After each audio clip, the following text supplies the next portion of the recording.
दीपक की एक software company में नई नई नौकरी लगी थी।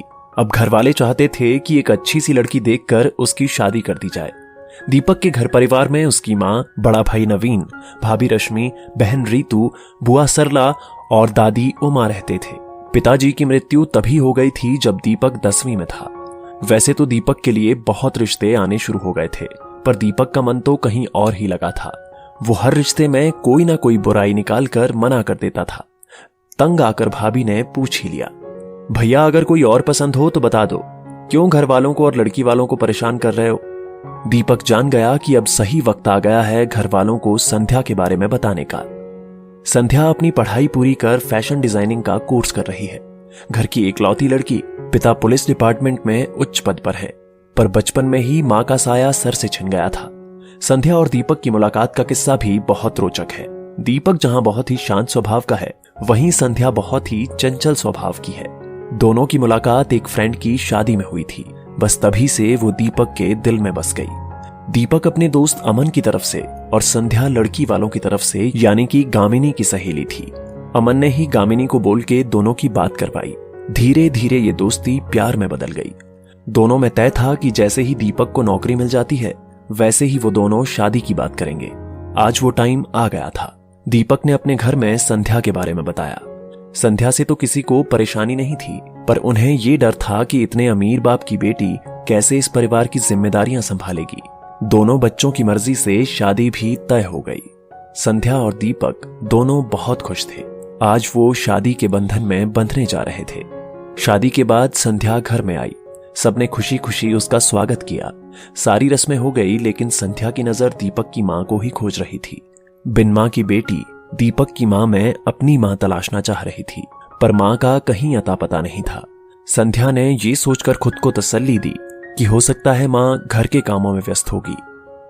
दूसरे दिन सत्यनारायण की कथा होनी थी। शादी के बाद दोनों पति पत्नी को साथ में पूजा में बैठना था। संध्या नहा धोकर पूजा में बैठने के लिए तैयार होने लगी। उस वक्त भी सोच रही थी कि अगर मां जी आ जाएं तो मेरी थोड़ी मदद कर देंगी साड़ी पहनने में। तभी बुआ जी ऑर्डर देती हुई आई कि जल्दी से तैयार होकर नीचे आओ। संध्या ने जैसे तैसे साड़ी पहनी और तैयार होकर पूजा में बैठने आ गई। उस समय भी वो अपनी सास को ही खोज रही थी। उसने दीपक से पूछा, मम्मी जी दिखाई नहीं दे रही, कहाँ है वो? तभी दीपक के बोलने से पहले ही बुआ जी बोल पड़ी, संध्या तुम्हारी सासू मां कमरे में है। ऐसे शुभ काम में विधवाओं को शामिल नहीं किया जाता। ये सुनते ही संध्या को बहुत गुस्सा आया। वो तुरंत अपनी सास के कमरे में जाकर उनका हाथ पकड़कर पूजा वाले स्थान पर ले आई। दीपक की मां ने संध्या को बहुत मना किया, लेकिन वो बिल्कुल नहीं मानी। बुआ जी संध्या की इस हरकत पर बहुत गुस्सा हुई। हे भगवान, इस लड़की ने तो आते ही अपनी मनमानी शुरू कर दी। अरे कोई शर्म हया है या नहीं? ये कोई ना कोई अनहोनी करवा के ही रहेगी घर में। बड़ों की बातों में और रीति रिवाजों में दखल देना यही सिखाया गया है क्या तुम्हारे घर में?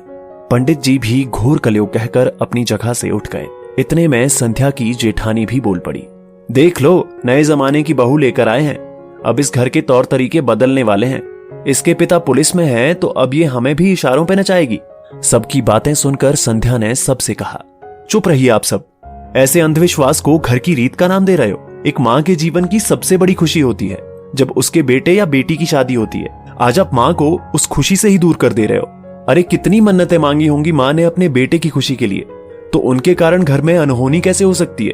पिताजी के जाने के बाद वैसे ही माँ अंदर ही अंदर कितना घुट रही होगी, और आप लोग उन्हें खुश रखने के बजाय उनकी खुशियां छीन रहे हो।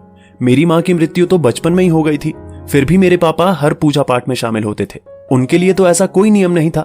क्या ये नियम सिर्फ औरत के लिए ही बना है? और हाँ, मैं अपने पिता की नौकरी के बल पर नहीं बोल रही हूँ ऐसा। मेरे पिताजी ने मुझे बहुत अच्छे संस्कार दिए हैं।